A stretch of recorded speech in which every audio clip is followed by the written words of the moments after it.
மக்களே அனைவருக்கும் இனிய வணக்கம். டிஆர்பி மற்றும் பள்ளி கல்வித்துறையில் வந்திருக்க முக்கியமான தகவல்களை பற்றி இந்த ஒரு வீடியோவில் நம்ம பார்க்கலாம். ஸோ நீங்கள் நம்முடைய சேனலை முதல் முறையாக பார்க்குறீங்க அப்படின்னா சப்ஸ்கிரைப் அண்ட் பெல்லை கிளிக் பண்ணி வச்சுக்கோங்க. ஸோ வாங்க வீடியோக்குள்ளே போகலாம். ஆசிரியர் தகுதி தேர்வு. ஸோ கிட்டத்தட்ட ஆசிரியர் தகுதி தேர்வில் பல லட்சக்கணக்கான குளறுபடிகள் போயிட்டுருக்கு ஆசிரியர் தகுதி தேர்வில். ஸோ இப்படி ஆசிரியர் தகுதி தேர்வில் இவ்வளவு நாள் இவ்வளவு குளறுபடிகள் போகிறது, மீண்டும் ரிசல்ட்டை வெளியிடுறது, மீண்டும் ரிசல்ட்டை வெளியிடுறது. இதனால் ஆசிரியர்கள் பல ஆயிரம் ஆசிரியர்கள் குழப்பத்தில் இருக்காங்க. எங்களுக்கு இந்த தேர்வே வேணாம், எங்களுக்கு மீண்டும் தேர்வை நடத்துங்க அப்படின்ற அளவுக்கு குளறுபடியில் இருக்காங்க. ஸோ டிஆர்பிலேருந்து வந்து பார்த்திங்கன்னா மீண்டும் வந்து பார்த்திங்கன்னா ரீரிசல்ட்ஸ் எல்லாமே பப்ளிஷ் பண்ணியிருக்காங்க. ஸோ அந்த ரிசல்ட்டில் நிறைய பேர்த்துக்கு வந்து பார்த்திங்கன்னா பணி வாய்ப்பை கொடுத்துருக்காங்க. ஸோ பிஓ மற்றும் யூஜிடிஆர்பியோடைய டிஆர்பியில் புதிய நோட்டிஃபிகேஷன் வந்து பார்த்திங்கன்னா இன்னும் ஒரு சில தினங்களில் வர இருக்குது. ஸோ பிஓட வேகன்சிஸ் கிட்டத்தட்ட 2000 இருக்கும் அப்படின்ட்டு எதிர்பார்க்கலாம். ஸோ எதிர்பார்த்த மக்கள்கள் ரெடியாக இருக்குவாங்க. பிடி மற்றும் பிஆர்டியோடைய எக்ஸாம்ஸ்க்கு உண்டான நோட்டிஃபிகேஷனும் தயார் நிலையில் இருக்குங்க. ஸோ தேர்தலுக்கு முன்னாடியே வந்து பார்த்திங்கன்னா இந்த நோட்டிஃபிகேஷன்ஸ் எல்லாமே வெளியிட போகிறாங்க. ஸோ இந்த டிஎன் அசிஸ்டண்ட்டோடைய ப்ரொஃபஸர் இருக்காங்க பார்த்தீங்களா, அவங்களுடைய ரிசல்ட்ஸு சிவிஸ் எல்லாமே ஃபைனலாஷன் கன்ஃபர்மேஷன் பண்ணிட்டாங்க. ஸோ இது எல்லாத்துக்குமே தயார் நிலையில் இருந்துக்குவாங்க மக்களே. அடுத்தடுத்து வந்து பார்த்திங்கன்னா இந்த யூஜிடிஆர்பியில் மிகப்பெரிய அளவில் வந்து பார்த்திங்கன்னா ஆசிரியர் தேர்வு வாரியத்தில் நோட்டிஃபிகேஷன் ரெடியாக இருக்குது. ஸோ இந்த நோட்டிஃபிகேஷன்ஸில் நிறைய பீப்புள்ஸுக்கு வாய்ப்பு கொடுக்க போகிறதா தகவல்கள் வந்திருக்கு. ஓகேங்களா. ஸோ அடுத்து இன்னொரு விஷயத்தை வந்து பார்த்திங்கன்னா ஆசிரியர் தேர்வு வாரியத்தில் நான் இப்போ உங்களுக்காக சொல்ல போகிறேன். நியமன தேர்வை ரத்து செய்ய போகிறதா சொல்லியிருக்காங்க. பள்ளி கல்வித்துறையில் இந்த தகவல்கள் அனைத்துமே இம்பார்ட்டண்ட்டாக கருதப்படுது.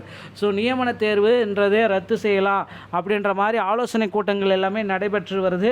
இதற்கான ஒரு பெரிய அரசாணை வெளியிட்டிருக்காங்க. அதற்குண்டான ஒரு மகிழ்ச்சி செய்தியும் விரைவில் நம்ம எதிர்பார்க்கலாங்க.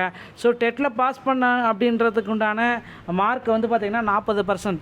அனைத்து கம்யூனிட்டிக்குமே இந்த இதை வந்து பார்த்திங்கன்னா 60 மார்க் எடுத்தால் பாஸ் அப்படின்ற கோரிக்கை வலுவாக இருக்குது. ஸோ கோரிக்கைகளை என்ன பண்ண போகிறாங்க அப்படின்றதை விரைவில் நாம் எதிர்பார்க்கலாம் மக்களே. ஸோ 2013 மற்றும் 17 டெட்டில் பாஸ் பண்ணவங்களுக்கு உண்டான நியமன தேர்வை ரத்து செய்யலாம், டைரெக்டாக போஸ்டிங் போடலாம் அப்படின்ற அளவுக்கு யோசனைகள் போயிட்டுருக்கு. இதற்கு உண்டான அப்டேட்டையும் வந்து பார்த்திங்கன்னா பள்ளி கல்வித்துறை தேர்தலுக்கு முன்னாடியே வெளியிட போகிறாங்க.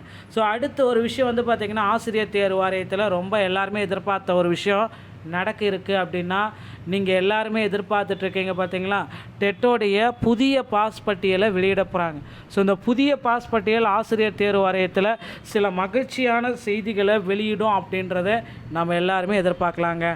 சம வேலைக்கு சம ஊதியம் குறித்து கருத்து கேட்பு கூட்டம் நடக்க இருக்குங்க. தொடக்க கல்வி இயக்குனருடைய செயல்முறைகளை இதை குறிப்பிட்டு சொல்லியிருக்காங்க. ஸோ சம வேலைக்கு சம ஊதியம் வழங்கணும் அப்படின்ற ஒரு கோரிக்கைகள் ஒரு பக்கம் வலுவாக எழுந்து கொண்டிருக்கிறது.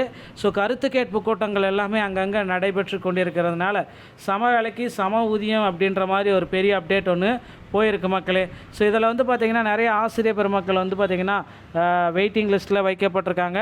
ஸோ அவங்களுக்கு வந்து பார்த்திங்கன்னா தற்சமயம் வந்து பார்த்திங்கன்னா தொடக்க கல்வி துறையின் கீழ் இயங்கும் பள்ளிகள் 2009க்கு பின் இடைநிலை ஆசிரியர் நியமனம் பெற்றவர்கள், 2009க்கு முன் இடைநிலை ஆசிரியர் பணி நியமனம் பெற்றவர்கள் இணையாக ஊதியம் கோரும் ஆய்வினை செய்து அரசுக்கு பரிந்துரை செய்து ஒரு அப்டேட்டை கொடுத்துருக்காங்க. சம வேலைக்கு சம ஊதியம் குறித்த கோரிக்கை அரசாணைப்படி குழுவின் தலைவர், பள்ளி கல்வித்துறை செயலாளர் மற்றும் உறுப்பினர்கள் முன்னிலையில் 6/3/2026 நாளிட்ட அரசு கடிதத்தின்படி 10/3/2026 அன்று பிற்பகல் கூட்டத்திற்கு பிறகு 10 சங்கங்களின் பிரதிநிதிகள் கலந்து கொண்டு அழைக்கப்படுகிறார்கள்.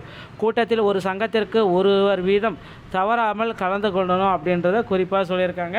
ஸோ இந்த கூட்டத்தில் கண்டிப்பாக சம வேலைக்கு சம ஊதியம் வழங்குறதுக்கு உண்டான ஒரு பெரிய அப்டேட் இருக்கும் அப்படின்றத எதிர்பார்க்கலாங்க. டிஆர்பியில் இந்த தகவல்கள் அனைத்துமே ரொம்ப இம்பார்ட்டண்ட்டாக கருதப்படுதுங்க. இந்த ஒரு வீடியோ உங்களுக்கு பிடிச்சிருந்தால் நீங்கள் நம்முடைய சேனலை சப்ஸ்கிரைப் அண்ட் பெல்லை கிளிக் பண்ணி வச்சுக்கோங்க. மீண்டும் ஒரு நல்ல தகவலோடு நான் உங்களை சந்திக்கிறேன். நன்றி, வணக்கம்.